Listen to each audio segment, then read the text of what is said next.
What's going on, everybody, and welcome back to the Second Stringers podcast. My name is Will Baldwin, and with me, as usual, is Paul Guado. Paul, how's it going? Good. How's it going? It's going pretty good. Excited for week 3. There's a lot of interesting games.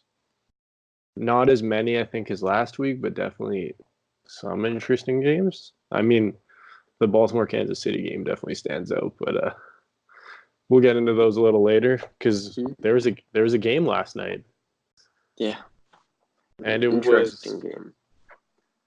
It was a gross game in the sense that no one really played well outside of the Jags in the first quarter. Offensively, the Jags defense was outstanding. Yeah. I mean, Marcus, I don't know what you can say about the Titans offensive line. He was under duress the whole game. Yeah, Marcus Mariota looked terrible. Yeah, I think we'll get right into that. The takeaway for this game is the Titans are going to be looking for a new quarterback in the next 12 months. It's looking like that unless Ryan Tannehill, the old Miami guy, legend, if he works out. I mean, good for them, but yeah, it looks like they're going to be needing a new quarterback here pretty quick. My guess is I'm pretty sure Tannehill's on a 2-year deal, isn't he? I'm pretty sure. Yeah, I think I don't think he's a free agent after this year. No, I don't think so. So my guess is they let Mariota walk, which is pretty wild, letting the second overall pick walk. Who's not really a bust. He's just like not good. Yeah. Not like the definition of bust. Like I guess he's probably a bust he is a bust if you're gonna let him walk. But he's not the kind of bust where you think of who just goes out in flames. He's just like not good enough. But he's definitely also gonna be the guy who's in the league for 15 years and is the backup for 8 teams. Yeah. Just going around. Yeah, I agree. A journeyman at the end of the day, I think. He's the kind of guy who's like he's kind of Foles almost, like where his career will peak as like coming in for a starter, but at the end of the day, he's not going to be a starter going into the season. Yeah, do you think that Tennessee looks for a trade during the season with so many quarterbacks injured right now? Do you think they look for a trade right now, or do you think they wait till the off season? I think they're going to try their absolute best to make it work with Mariota this year, and then maybe Tannehill. I think the move of bringing in Tannehill shows they kind of saw the writing on the wall. I know this was coming. I mean, you don't make a move for a backup unless. I mean, you look at the Saints. Like, why did we spend so much money on Teddy Bridgewater? Like, we offered him way more money than anybody else was willing to offer him, and the reason was because quarterback's 40 years old. Drew might get hurt, and then also the reality that this could be Drew's last year, and you want to keep Teddy in the fold for the future. Same thing. Like when you see a team, although they might say we're all in on this guy, then they bring in a guy who's a very similar level to him. It kind of shows you that they're not as like follow their actions, not their words. Yeah, would be I think the best way to describe the Titans. Like we love Mariota, we love him. I mean, Tampa said the same thing, but they didn't bring anyone like Ryan Tannehill in to back up Jameis Winston. Yeah. They're trying to make it work with Jameis. And I think you see with Tennessee specifically that they kind of knew this was coming. I think, though, the reality is he's a second overall pick, and they didn't want it to come. So that's why he started the year as the starter. That's why they were all in behind him, because Marcus is one of the great guys in the league. Like, literally everybody likes him. Like, there's no one in an organization, maybe anywhere else in the league, than Marcus Mariota in the Tennessee Titans organization that everyone is pulling for kind of blindly, even without, like, just like not even watching the film. They just want the guy to work because he's just that high level of a guy. And, but yeah, I think you can tell it's done, which means my guess would be they let him walk. They draft a guy in the first or second round. Because the thing is, too, their first round pick this year out of Mississippi State, Jeffrey Simmons, D tackle, he tore his ACL. He either tore his ACL or his Achilles. I think it was his ACL in his pro day. So he's not even going to play this year. So they basically have their first round pick already for next year done. So it's not as big of a dagger because one of the hardest parts about using a first round pick on a quarterback is you lose the chance to get a high level player to help the rest of your roster. Yeah. You watch a Tennessee team that clearly needs help around, like their offensive line is an issue.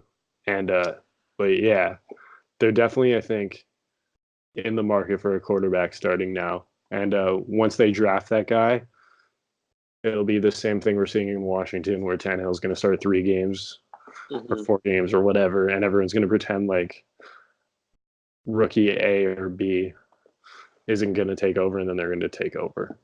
Yeah. Similar to what we saw in New York. Yeah. This week, right? Yeah, I think that's just the inevitable situation in Tennessee. I hope for Titans fans' sake it's not Justin Herbert, because although Justin Herbert, well, no, I wasn't even thinking I blanked on that the Oregon part, but I've heard scouts compare him in the way that they're worried about him because he's a high level athlete, but his accuracy is inconsistent in big games and big spots. That they remind him, one of the things as a scout you want to do is you want to go back and you want to look, why did I miss on this guy? Like, I know what traits I saw in him that made me think he was this player, but why did he end up being this player? And a lot of people have gone back and looked at Jake Locker's film and been like, damn, how did we not see the inaccuracy there? How did we not see this? I understand he's a big, bulky guy with a huge arm, whatever. But how did we not see it? And they're looking at Herbert and going, that's Pac-12 guy, accuracy issues when it matters most. I don't think the comparison is perfect, but I think it's close enough that if you're a Titans fan, it's a harder sell. Yeah. Which is like one of the reasons the Giants went and got Daniel Jones, right? Like the guy freaking looks like Eli. Like his doppelganger, right? Not only is he David Cutcliffe's guy, who's the Manning's guy basically, but he literally looks like him. Like it's an easy pitch. Hilarious. Yeah, like it's an easy pitch to your fans when you bring in a guy who's similar to a guy who works, but when you bring in a guy, and then it just adds hidden pressure to Herbert because he's gonna get the locker like. I mean, you don't want to say that though because maybe Herbert goes out there and is whatever 2.0, who knows? Like whatever level big time athlete. Like, I know a lot of people were worried about Josh Allen's accuracy and whatever, but Josh Allen looks like a franchise quarterback right now. So. Yeah, who cares what those comps are? But he's definitely that comp scaring people. I feel like Tennessee though, the perfect fit for them is Tua. Just because of the way he plays and the offense, you would think they want to run in a New England type system.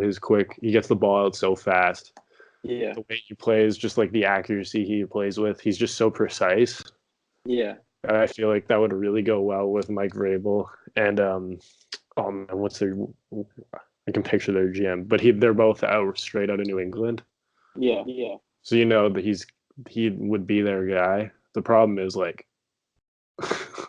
2 Hawaii quarterbacks in a row too. Yeah, the problem with that though is I think the Dolphins kind of like Tua too. Yeah, I hope so at least. But I just talked a lot about the Titans. Yep. So why don't you talk about the Jaguars, who are quietly one of the most interesting teams in the NFL to have a 10-day break in a long time? Yeah. Because right now, arguably their best player is trying to get a trade, when in reality, they're 1 game back in the division. In a division where even after watching Jacksonville play Tennessee play Indianapolis, we've seen these teams start to play each other now. I still don't really know who's better. Like I think it's an interesting division, that's for sure. So if you're Jacksonville, do you bail on Jalen Ramsey now? Yeah, I was trying to think about that last night when I was watching the game because he's a dominant corner. I mean, he's one of those guys you want on your team. I don't care what you're saying about him, who he is as a person, but he's a dominant football player. So I mean, it's tough to say. I wouldn't let him go. That's for sure. But I think at the end of the day, he'll end up causing a bit of a fit and leaving. They still have a good defense. I mean, you saw Calais Campbell get to the quarterback how many times last night? It was crazy. Oh yeah, Like he's just dominant. that D line of him and Gockley and Josh Allen is something else. Yeah, exactly. And they have Josh Allen, like who's an animal. He's going to be real good. They've got a good defense already. They could use a bit of a better offense, I think. Of course, having Nick Foles hurt, Gardner Minshew's holding it down right now, and he's just a bit of a legend right now, of course. Right. But I mean, they're in an interesting spot. I think they could do well, but I could see Jalen Ramsey walking at the end of the day. What are you thinking about it? If I'm Jacksonville, there's no way I trade Jalen Ramsey. Yeah. He's the best player in franchise history. Like, he literally is. He's literally the best player to ever play in Jacksonville. And say what you want about him and he's definitely a front runner. He's definitely the kind of guy who is all in when you're good, but when you're bad, he's all out. He's not like Jamal Adams in that sense, which obviously sucks when you're in a franchise like Jacksonville that's not exactly synonymous with winning. But at the same time, I mean, like, this team went to I feel like we're all forgetting they went to the AFC Championship game 2 years ago, got destroyed by injuries last year, and then now Andrew looks out of this division. I mean, I don't believe in the Texans. I want to believe in the Texans, but I don't know if I can. So there's those two teams. They just beat Tennessee. So there's that. So really, why can't Jacksonville win 9 games with Gardner Minshew? Like, I'm not saying you need to win 12. Like, this isn't the AFC West here where I'm saying you got to win 13 to get that division. Like, you got to win 9. Yeah. Like, they can definitely achieve that. That could be doable. I mean, and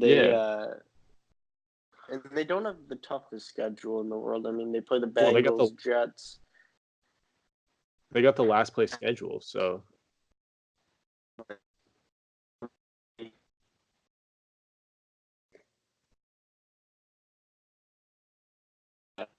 There you go. I think that can really help them out in making a playoff push. I wouldn't be surprised if they made the playoffs, to be honest. So, yeah. I think, like, if you just stacked up talent regardless of position, and you just said, like, you added all their Madden overalls for, like, let's just say, like, whatever, like, you just took, like, you gave every player a rating, and you added them all up, you could pretty easily convince me Jacksonville would have the highest one in this division. Yeah. They have way more depth than people give them credit. Their receiving core, I mean, Chark looks like he's a legit guy. Yeah. Fournette is clearly way better this year. His offseason, he took it really seriously, and you can tell. I mean, he made a one-handed catch yesterday, and I was like, you don't expect that from him. I was like, where was that guy 2 years ago in the AFC Championship game? Like, Fournette is clearly back. He's a good player. Their defense is stacked. Like, you can't, like, if you really truly added it all up, there's no reason this team can't be the best in the division. Yeah. Other than quarterback, and, like, it seems like Gardner is going to be good enough. Yeah. Like, you can't. Looks like it. Well, like, you just can't lose games for your team at quarterback. Yeah. Like, why can't Gardner? Yesterday he was 20 of 30 for 204 yards and 2 touchdowns. Why can't he do that 9 more or 8? Well, they're 1 and 2. Why can't he do that 8 more times? Yeah, that's very true. And in the rain as well. Like, not good weather. He held it down. So I mean, it'll be interesting to see how he progresses through the next few weeks. I mean, Jacksonville obviously has a lot of trust in him. So, yeah, I'm excited to see what happens there. Yeah. Anyway, let's transition to the picks, because I think we cover this Thursday night game with about as much depth as anyone's going to this week because of the nature of the two markets that competed in it. But yeah, it was an interesting game. And two really interesting teams kind of really quietly. Yeah.